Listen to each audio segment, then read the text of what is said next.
Welcome to Sex Ed with DB. I'm your host, DB. Let's get into it.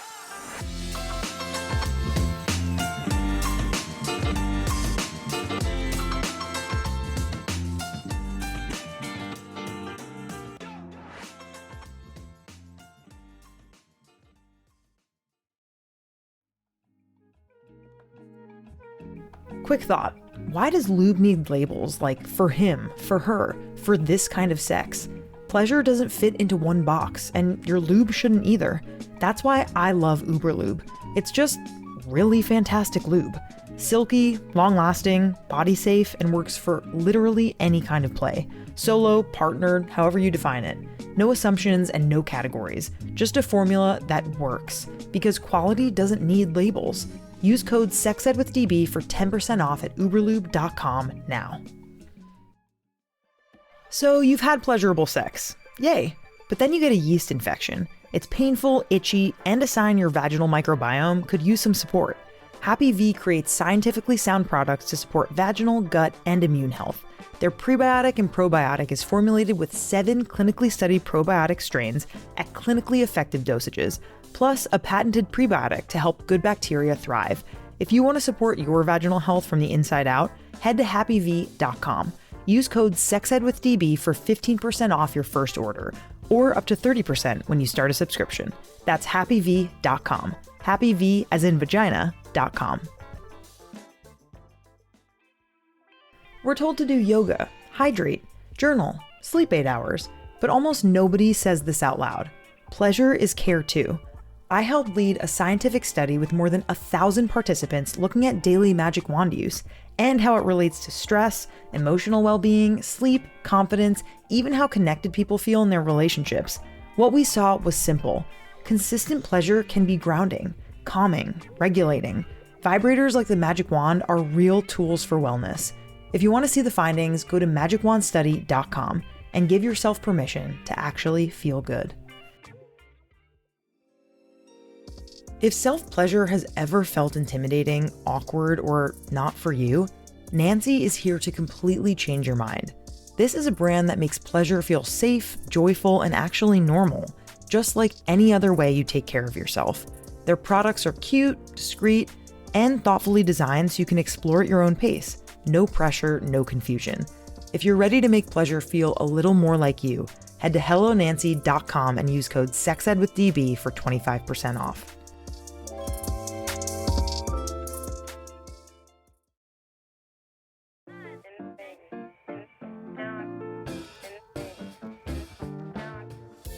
Hello, and welcome back to Sex Ed with DB. I'm DB, your favorite sex educator and pleasure expert, and today we're unpacking a question that I am sure that some of you have thought in your heads, but have not said out loud to anyone, not even the people who you keep closest to you. Here's the question. Someone says, I don't have much luck with women, and I keep trying, but nothing seems to be working. One night I got extremely sad, and I decided to pay someone to sleep with me. It felt good in the moment and physically, but after I felt horrible. To be honest, I just wanted someone to pay attention to me for once. I'm not sure what to do now. Am I a bad person because of this?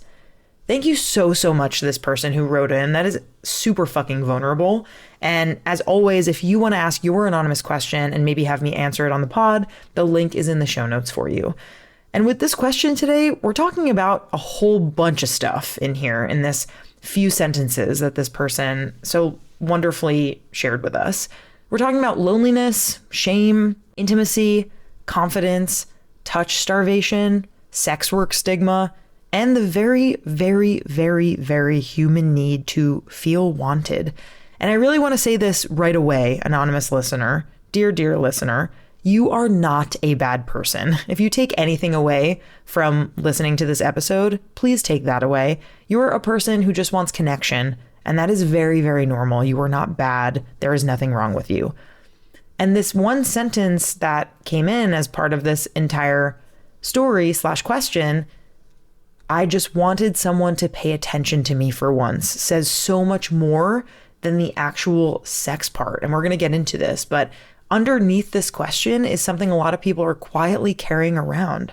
I want to feel desired. I want touch. I want intimacy. I want to feel chosen. And we do not do a good job culturally talking about loneliness without shame, especially for men. So today's episode is not about judging people for paying for sex. It's about unpacking why there's so much stigma around it and what this question is really getting at emotionally. We're going to talk about why touch and connection matter so deeply for humans scientifically, and why destigmatizing sex work and advocating for sex workers' rights is super relevant here and actually matters. Let's get into it. So, first and foremost, to me, this question isn't really about sex, honestly. What stands out to me most in this question is not the I paid for sex part. It's, again, I just wanted someone to pay attention to me for once. And this line really hit me hard because I know that so many people know that feeling so deeply. And dating can be really difficult. Rejection can be challenging. Feeling invisible can feel incredibly brutal. And when someone is lonely for a long time, especially if they struggle with confidence or connection, it can start to feel less about the actual act of sex and more about wanting proof that someone wants you at all. And we actually talked about this a lot in our episode with Andrew Gurza. We'll put that in the show notes, where we unpacked how traditional dating culture can leave certain people feeling completely excluded, whether because of disability, social anxiety, lack of experience, body image issues, rejection, or just kind of feeling like you're different and not deserving. You should check that episode out after you listen to this one. Again, the link is going to be in the show notes. And I think that our culture gives people almost no roadmap for talking about loneliness in a healthy way, especially men. Men are often taught, don't be vulnerable. You can't admit that you're lonely. Don't share that you want affection. Don't admit that rejection hurts. So instead, a lot of men internalize, if nobody wants me romantically, there must be something fundamentally wrong with me. And that is such a painful place to live emotionally. There is nothing wrong with you. Take it from me. You are incredible the way that you are. It's more about figuring out how to connect with other people and feel like you are meeting the people who you are meant to meet, right? It's like there is not a perfect person out there, but there is a perfect person for you. And so it's, if that's even what you're wanting, / there might just be a person who you can connect with and feel good with. Not necessarily to date long term, but just like to feel a connection for one day. And that's a super important thing that humans need. So let's talk about humans needing touch and connection. So physical touch and emotional intimacy are not silly little extras in life. They are deeply connected to our well-being. And research consistently shows that social isolation and touch deprivation are associated with increased stress, anxiety, depression, and lower emotional well-being. And last season, when we spoke with Dr. Justin Garcia in our intimacy episode, we discussed how humans are deeply social creatures. We emotionally regulate through closeness, affection, attention, touch, community. And that's actually one of our most popular episodes of last season. Don't miss that. That link is in the show notes as well. So no, wanting touch does not make you weak, or wanting attention does not make you pathetic. Wanting sex does not make you bad. And I think that we've created this weird cultural hierarchy where certain forms of intimacy are considered valid and others are considered shameful. Like sex only counts if it happens organically and romantically with no payment involved, no insecurity. But humans seek connection in all sorts of ways. And I think that a lot of shame around paying for sex is kind of tied to this fear of, if I had to pay for attention, does that mean that nobody would freely choose me? And that is a much deeper emotional wound than the actual transaction of paying for sex itself. So let's talk about stigma about paying for sex, because I think that's a big point here that this anonymous listener is feeling, essentially.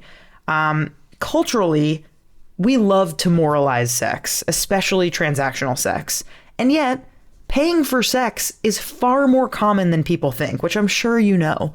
Research suggests that roughly 1 in 6 men, in particular in the US, report having paid for sex at least once in their lives. That is millions of people. And it is likely underreported because paying for sex is criminalized or heavily stigmatized in many places, which can make people less likely to disclose it in research. That is not some tiny fringe behavior committed by a handful of bad people. Again, millions, I'm putting bad in quotes here, of quote unquote bad people. It's millions and millions of people. And I think that conversations around sex work online often become really flattened and polarized. People tend to frame all sex work as either fully empowering or fully exploitative, and reality, as I'm sure, again, we know, is much more complicated than that. There are sex workers who actively choose this work, advocate for labor protections, want their work to be recognized as legitimate labor because it is. And there are also people in the industry who do experience coercion and unsafe conditions, violence, or economic desperation. But it's really, really important that we separate consensual adult sex work from sex trafficking, because those are not the same thing, and conflating them often harms sex workers while doing very little to actually address exploitation. And so it's important in this context to talk about why sex worker rights are so important. Because if we actually care about sex workers, we need to talk about their safety and their rights. One thing that research consistently shows is that criminalization and stigma often makes sex workers less safe, not more safe. Organizations like the ACLU and Amnesty International have supported decriminalization because criminalization can increase violence, reduce healthcare access, and make it harder for sex workers to report abuse or safely screen clients. And I think destigmatizing sex work is important not just so clients feel less shame, but because sex workers are humans and they are deserving of dignity, safety, healthcare, labor protections, and bodily autonomy. That is essential. So I want to speak to this point about why this person may have felt really good in the moment and then they felt really horrible. Because this is a very common thing that we just in general around sex feel, regardless of the fact that this is a sex worker specific story. But even when we have sex in general, this is a very common feeling where people feel pleasure in the moment. And then afterwards, we feel really gross about what we just did. And that is like cultural norms coming in, right? Like the question isn't, am I evil because I'm doing this? And maybe this person is saying it felt really good in the moment and then horrible because of these cultural norms. But the real question behind this might be, why didn't this fix the loneliness I thought that it would? Sometimes that we hope that one experience, one hookup, relationship, one orgasm, one night will heal something much bigger within ourselves. Like it will heal feeling invisible, insecure, lonely. And sex can absolutely provide pleasure, validation, confidence, comfort, excitement, emotional release. It can feel really pleasurable, but it cannot single-handedly repair how we fundamentally feel about ourselves. And that's why I think this experience is better understood as just information, not this blanket evidence that you are doomed or you are bad. And dear anonymous listener, maybe this experience taught you really crave closeness, or you want reciprocal intimacy. You want attention, as you mentioned. You want to feel desired. Those are very important realizations. And again, they are normal. It can feel really challenging to put yourself out there if you're wanting to have multiple kinds of experiences. If you are okay with paying for sex and that feels good, but you also want to have more organic interactions and date in the real world, building confidence, social confidence is a skill. Flirting is a skill. Some people act like confidence is some just like magical trait that you just naturally have or you don't, but that is bullshit. Confidence comes from practice. It comes from low stakes interaction. It comes from community, and it comes from fucking up sometimes and realizing that if something is awkward, it's not going to kill you. It's just going to be a little uncomfortable. And like, we have to learn to move through these hard interactions in order to meet people. Speaking of practicing and building confidence and flirting, I am so excited to tell you about an event that is happening this week on Friday, June 12th in Oakland, California. I'm throwing my second ever bisexual flirting night. I created this event specifically as a lower pressure space for people to practice connection and flirting and social confidence without this like weird hyper performative pressure of the apps. I'm so excited. Our first one was such a major success. There were 75 hot bisexuals who came in person just to like chat and meet and flirt. And we had this like amazing photo wall where people took Polaroid pictures of themselves and put them next to an envelope where throughout the night people wrote their phone numbers on little sticky notes and put it in their envelope and gave them compliments. It was so wholesome, and I'm just so thrilled that we're able to do it again. There are limited tickets, and the link is in the show notes if you want to check it out if you happen to be in the Bay Area. And yeah, I just really wanted to tell you about this. It's like one of the things I have been doing lately that has been bringing me the most joy to do with Sex Ed with DB. So I really hope that you come and that you check it out and that you connect with people in person if you're in the area. And no, you do not have to show up if you come as some super smooth talking, flirting expert. Most people there are nervous as well, and that is totally normal. And by the middle of the night, the ice is broken and people are just like flirting and having a good time. Moving on. I also think that confidence grows when your entire self-worth is not dependent on whether or not someone wants to sleep with you, because attraction is also messy. So is dating. Rejection happens to everyone. And if rejection becomes proof that you're fundamentally unlovable, then dating can become this emotionally devastating thing. And so that's why friendship, which I should do an entire episode on friendship, honestly. We should. But friendship is essential. Community really, really matters. And feeling valued outside of romance is the key. Romance is beautiful and it's great and sex is awesome, but community and connection and friendship are like the main ways that you, anonymous listener, can feel paid attention to and seen. So, are you a bad person for paying for sex? No, I do not think that you are. I think that you are a person who is wanting to feel wanted, and a lot more people understand that feeling than they would ever admit out loud. I also hope this episode encourages people to think more deeply about how loneliness affects all of us, why touch and intimacy matter so much, why shame isolates people, and why advocating for sex workers' rights and safety is so important. Again, not only to destigmatize sex work for the person who is paying for the work, but the sex worker who is doing the work. You, dear listener, are not pathetic for wanting attention. You're not bad because you want to feel wanted or paid for sex. Needing closeness is a human thing. It is essential to our survival. And I'm just so happy that you wrote in and that you trusted me to answer this question for you. So thank you, thank you, thank you. Thank you all for listening. Love y'all. Talk to you next week.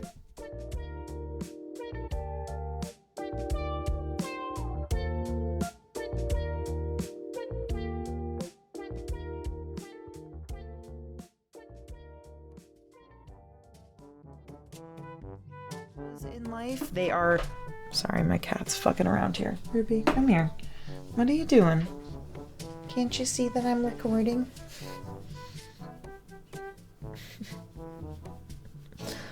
She wants some attention. Sorry, 1 second. Speaking of attention. How apt. She breaks the fourth wall.